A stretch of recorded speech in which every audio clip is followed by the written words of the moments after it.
Guys, কেমন আছেন আপনারা? আশা করি আপনারা সবাই ভালো আছেন। আলহামদুলিল্লাহ আমি অনেক ভালো আছি।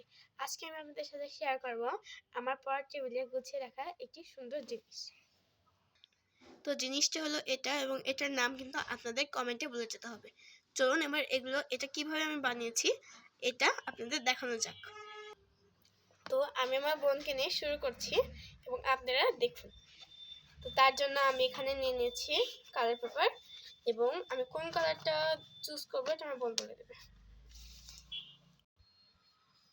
তো কোন কালারটা দিব আমি?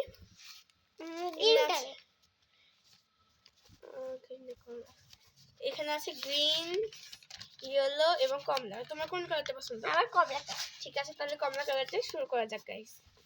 দেখুন আমি কি উপকরণ নিয়েছি দেখুন, আপনাদের আমি দেখাবো। তো আমি এখানে কমলা কালার নিয়ে নিয়েছি এবং কমলা কালারটা এখন আমি মাপ মতো কেটে নেব।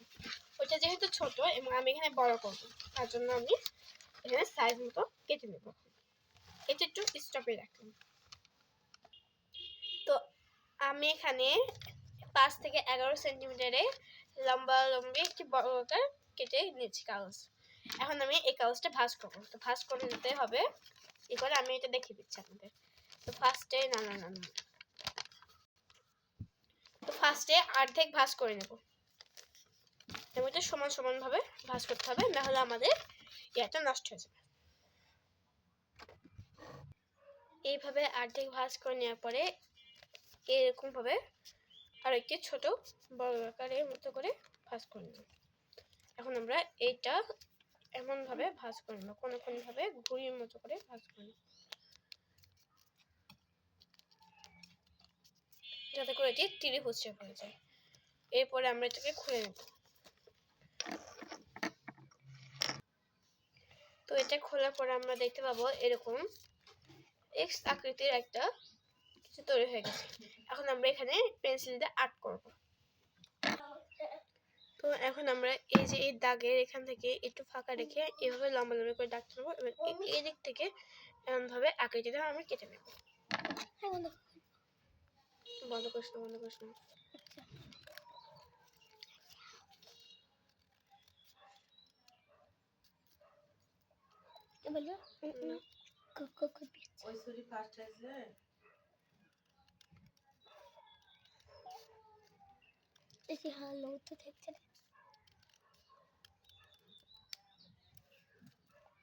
ভালো তো কাটা হলো না।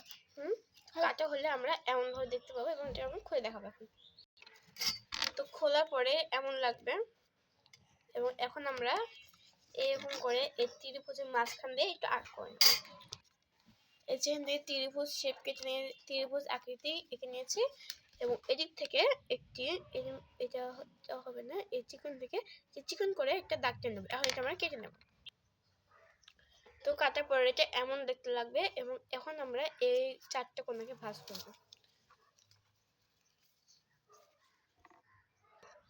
তো এইটাকে আমরা এমন ভাবে এনে এখানে একটু করে দেবো, এই দিক থেকে এইটা এমন ভাবে ঠিক মুড়িয়ে এনে এই কোণাতে রাখবো। এইভাবে এক অপরটাকে আঠা লাগিয়ে দেবো আমরা।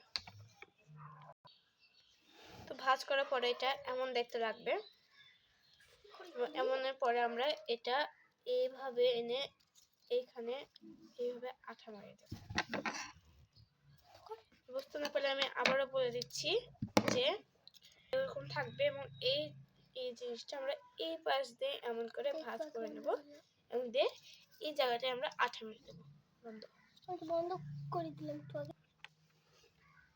আঠা মারা হয়ে গেলে এটা এমন দেখতে লাগবে। এখন আমরা এখান থেকে এটাকে কাট করে দেব।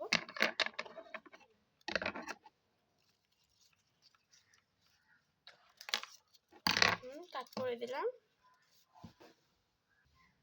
তো তাহলে হয়ে গেল আমাদের এই সুন্দর জিনিসটি, এবং এই জিনিসটি না আপনারা কমেন্ট সেকশনে বলে যাবেন। ভালো লাগে একটি লাইক করে সাবস্ক্রাইব করে পাশে থাকার চেষ্টা করবেন।